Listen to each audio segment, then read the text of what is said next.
இன்று திருவள்ளுவர் ஆண்டு 2056 பங்குனி 24ஆம் நாள் ஏப்ரல் 7. இன்றைய நாளில் என்ன சிறப்பு என்றால் உலக சுகாதார தினம். பெரும்பாலும் அறியப்படுவது உலக சுகாதார தினம், அதாவது வேர்ல்டு ஹெல்த் டே.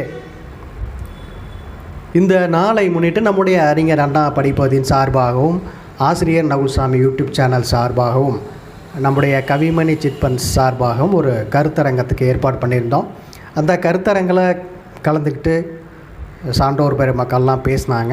உலக சுகாதார நாள் ஏப்ரல் 7 ஜெனீவாவை தலைமையிடமாக கொண்டு உலகம் முழுவதும் ஒரு 150 நாடுகளில் இந்த அமைப்பு இருக்கிறது. ஐநா சபையோடு தொடர்பும் உண்டு. அது இல்லாமல் ஒவ்வொரு நாடும், அமெரிக்காவாக இருக்கட்டும், ஐரோப்பாவாக இருக்கட்டும், இந்தியாவாக இருக்கட்டும், ஒவ்வொரு அவருடைய மந்திரி சபையில் ஒரு இலாக்காவை ஒதுக்கி இருக்கிறார்கள். ஒவ்வொரு மாவட்டத்துக்கும் அந்த பிரிவு உண்டு.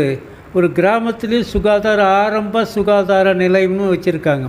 இந்த மாதிரி சுகாதாரம் வச்சுருக்காங்க. இந்த சுகாதாரத்திலே இந்த அமைப்புகளோடு அரிமா சங்கம், லோட்டரி சங்கம் போன்ற சங்கங்களும் இணைந்து இந்த போலியோங்கிற நோயை ஒழிப்பதற்கு ரோட்டரி சங்கம் தான் பெரும் முயற்சி எடுத்து பாராட்டையும் பெற்றிருக்கிறது நாம் அறிந்தது. ஐயா சொன்ன மாதிரி புகையிலை, என்னுடைய மாமனார் தொண்டையில் புற்றுநோய் குப்புசாமி நாயுடு ஆஸ்பத்திரியில் இருந்தார். நான் அங்கே பாதுகாப்புறதுக்கு ஒரு வாரம் அங்கே தங்கியிருந்தேன். இந்த நோயாளிகளை பார்த்து ஆறுதல் சொல்வதற்கு அந்த வாலண்டியர்ஸ், தன்னார்வ தொண்டர்கள்லாம் வருவாங்க. என்னை கேட்டாங்க, என்னங்க நீங்கள் என்ன பண்ணுறீங்க, என்னென்ன? நான் ஒரு ஆசிரியர், கவிதையெல்லாம் எழுதுவேண்ணே, இப்போ இதை பற்றி ஒன்று எழுதுங்களேன் அப்படின்னாங்க. எழுதுவேன், நாளைக்கு தரேண்ணே. ஒன்றும் இல்லை, புகையிலை போடுறதுனால என்ன வருதுன்னு, ஆத்தோரம் மாடு மேய்க்கிற செல்லம்மா அடக்கி வாயில் சுவைப்பதென்னா சொல்லம்மா. இந்த பாட்டு நான் எழுதின பாட்டு.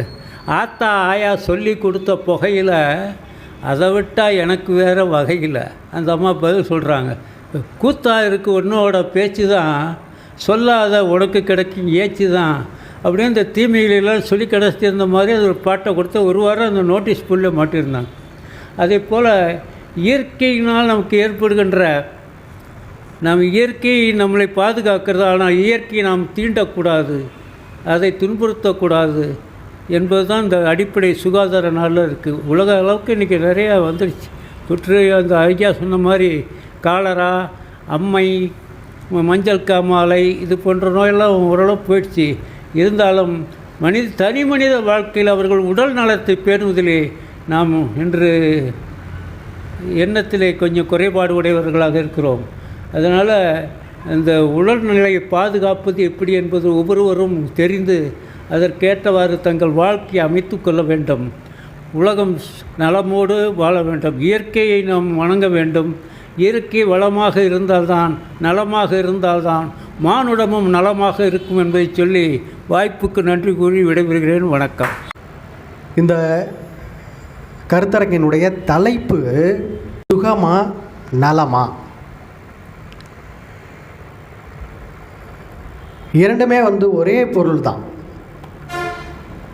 சுகாதார நாளில் சுகம் அப்படிங்கிறது வடமொழி சொல், நலம் என்பதே தமிழ் சொல். ஆகையினால தான் நம்ம இப்படி ஒரு தலைப்பை தேர்ந்தெடுத்தோம். உலக சுகாதார அமைப்பு, வேர்ல்டு ஹெல்த் ஆர்கனைசேஷன், WHO 1948ஆம் ஆண்டு ஒரு கூட்டம் நடத்தி அதில் பல நோய்களுக்கு உண்டான தீர்வுகள், நோய்கள் ஏன் ஏற்படுகிறது போன்ற காரணங்களை ஆராய்ந்து எதிர்காலத்தில் இது போன்ற நோய் தொற்றுகள்லாம் வராமல் இருப்பதற்கு என்ன முயற்சிகள் மேற்கொள்ள வேண்டும் அப்படிங்கிறதெல்லாம் அவங்க கலந்து பேசினாங்க. 1950ஆம் ஆண்டுலேருந்து தான் இந்த உலக சுகாதார நாள், வேர்ல்டு ஹெல்த் டே கடைப்பிடிக்க ஆரம்பித்தாங்க. இப்போ இதனுடைய நோக்கம் நோயற்ற வாழ்வு வாழணும் அப்படிங்கிறது தான். 2025ஆம் ஆண்டுக்கான கருப்பொருள் என்ன என்றால், ஹெல்த்தி பிகினிங்ஸ் ஹோப்ஃபுல் ஃப்யூச்சர்ஸ். அதாவது ஆரோக்கியமான ஹெல்த்தி பிகினிங்ஸ், ஆரோக்கியமான தொடக்கம், ஹோப்ஃபுல் ஃப்யூச்சர்ஸ், நம்பிக்கையான எதிர்காலம். இதுதான் வந்து இந்த 2025ஆம் ஆண்டுக்கான கருப்பொருள் தீம் அப்படின்னு சொல்லுவாங்க. இதனுடைய நோக்கம் என்னவென்றால், ஹெல்த்தி பிகினிங்ஸ், ஆரம்ப காலம் முதலே வந்து ஆரோக்கியத்தை மேம்படுத்த வேண்டும். அப்போ ஒரு தாய் வந்து கருவுறும் பொழுது, அந்த குழந்தை பிறந்து வளரும் பொழுதே வந்து நம்ம என்ன செய்யணும் அப்படின்னு சொன்னால், ஊட்டச்சத்துள்ள உணவுகள், நல்ல ஒரு பழக்க வழக்கங்கள், இதையெல்லாம் வந்து குழந்தை பருவத்திலேருந்தே கொண்டுட்டு வரணும் அப்படிங்கிறது தான் இந்த 2025ஆம் ஆண்டுக்கான கருப்பொருள். அப்படி கொண்டுட்டு வந்தால் ஒரு வளமான எதிர்காலம், சிறப்பான எதிர்காலம் அமையும். நல்ல யோசித்திருக்கிறாங்க. எப்போ வந்து நம்ம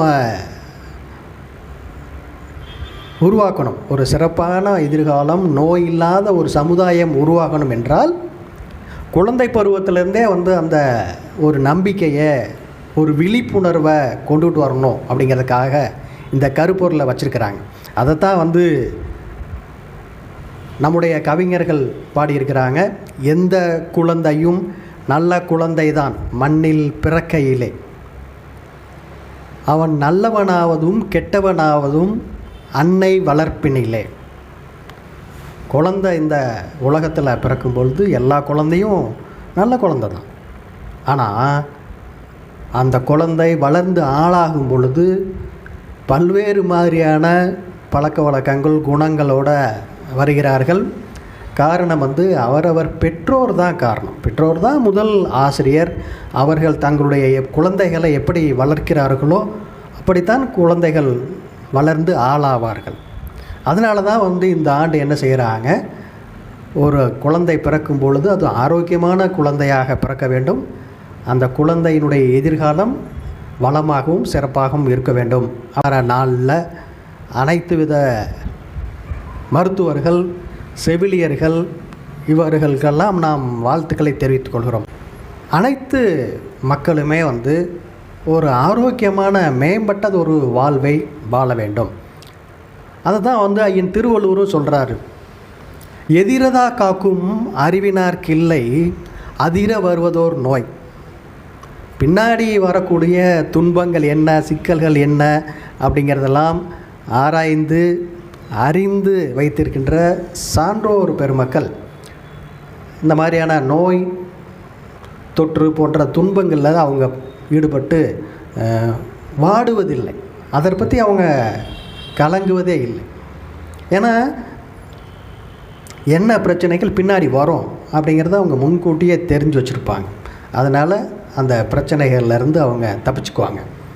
ஆனால் கொஞ்சம் உடன்பிறப்புகள் மக்கள் வந்து என்ன செய்கிறாங்க அப்படின்னு சொன்னால், எதிர்காலத்தை பற்றியான ஒரு விழிப்புணர்வு இல்லாமல் மது அருந்துவதும், சிகரெட் பிடிப்பதும், புகையிலை பொருட்களை பயன்படுத்துவது, இன்னும் ஏராளமான பழக்க வழக்கங்களுக்கு ஆளாகி தங்களை இளம் வயதிலேயே நோய் தொற்றுக்கு ஆளாகி இந்த உலகத்திலிருந்து விடைபெற்ற வேண்டிய ஒரு சூழ்நிலைக்கு ஆளாகிறார்கள்.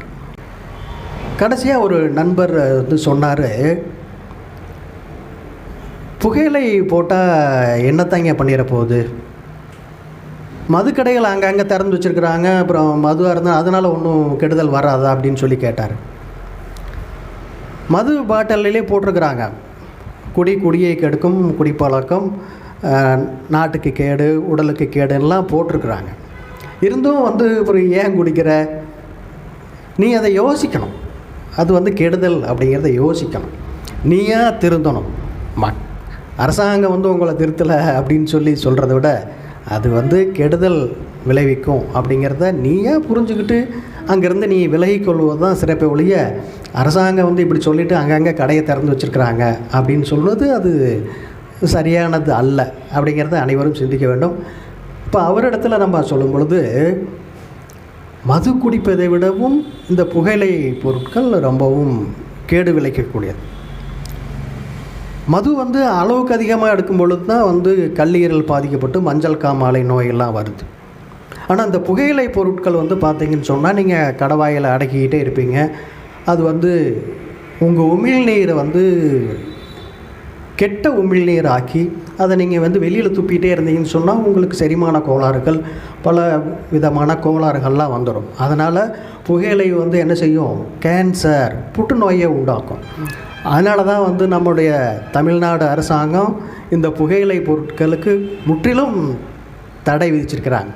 இருந்தாலும் வந்து ஆங்காங்கு வந்து தெரியாமல் ஒளிச்சு வச்சுக்கிட்டு இதை விற்பனை செய்கிறாங்க. சில பேர் அதற்கு ஒரு ஆர்வத்தோடு அடிமைத்தனத்தோடு அதை வாங்கி பயன்படுத்திகிட்டு இருக்கிறாங்க. ஆனால் இது வந்து கேடு விளைவிக்கக்கூடியது, புற்றுநோய் விளைவிக்கக்கூடியது.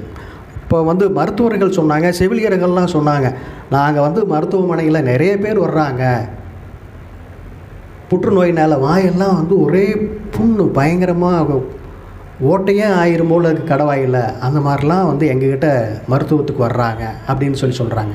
ஆனால் அந்த மருந்து குடித்து நிறைய பேர் வர்றாங்க, அதனால் வந்து மஞ்சக்காமலை வருது, அது குறைவு தான். அதை விடவும் அதிகமாக வந்து இந்த புகையிலை பொருட்கள்னால நிறைய பேர் வந்து மருத்துவமனைக்கு வர்றாங்க அப்படின்னு அந்த செவிலியர் சொன்னாங்க. அதனால் மக்களுக்கு வந்து விழிப்புணர்வு வேண்டும். எது வந்து நல்லது, எது கெட்டது அப்படிங்கிறதெல்லாம் வந்து தெரிஞ்சுக்கிட்டு இந்த மாதிரியான மது, புகையிலை பொருட்கள், இன்னும் நிறைய அதில் பாக்கு, பான் பராக், அந்த மாதிரியான பாக்குகள்லாம் தவிர்த்துட்டு நல்ல ஆரோக்கியமான உணவுகளை எடுத்துக்கிட்டால் நீண்ட நாட்கள் மகிழ்ச்சியாக ஆரோக்கியமாக வாழலாம் அப்படிங்கிறது தான் இந்த நேரத்தை நம்ம சிந்திக்கிறோம். அது மட்டுமல்ல, அப்புறம் வாகனங்களை ஓட்டும் பொழுதும் என்ன செய்யணும், கவனமாக ஓட்ட வேணும். ஏதோ வாகனத்தில் ஓட்டும்போது தான் தங்களுடைய வீரத்தை காட்டுவது, தான் ஒரு ஹீரோ, அந்த மாதிரியான எண்ணத்தில் வாகனத்தை ஓட்டுவது, அதெல்லாம் தவிர்க்க வேண்டும். ஏன்னா இதெல்லாம் வந்துமே இந்த உலக சுகாதார நிறுவனத்தினுடைய கருப்பொருளில் இருக்குது. ஒவ்வொரு ஆண்டும் ஒவ்வொரு கருப்பொருள் வைப்பாங்க. அதில் ஒரு கருப்பொருள் வந்து வாகனங்களை ஓட்டும் பொழுது கவனமாக ஓட்ட வேண்டும், விபத்து இல்லாமல் ஓட்ட வேண்டும் அப்படிங்கிறது. இப்போ இந்த ஒரு வருஷம் கருப்பொருள் தான் என்னன்னு பார்த்தோம். Healthy beginnings, hopeful futures. நம்பிக்கையான எதிர்காலத்தை கொடுக்கும் ஒரு ஆரோக்கியமான தொடக்கம் அப்படிங்கிறது இந்த 2025ஆம் ஆண்டுக்கான கருப்பொருள் தீம் அப்படிங்கிறதையும் பார்த்தோம். உலக சுகாதார நாள் தகவல்கள் உங்களுக்கு பிடித்திருக்கும், பயனுள்ளதாகவும் இருக்கும் என்று நான் நம்புகிறேன். இதுபோல் ஏராளமான தகவலுக்கு நம்முடைய ஆசிரியர் நூல்சாமி யூடியூப் சேனலை இதுவரைக்கும் சப்ஸ்கிரைப் பண்ணாதவங்க சப்ஸ்கிரைப் பண்ணுங்கள், லைக் பண்ணுங்கள், ஷேர் பண்ணுங்கள், உங்களுடைய கருத்தை சொல்லுங்கள். மானமும் அறிவும் மனிதருக்கு அழகு. நன்றி, வணக்கம்.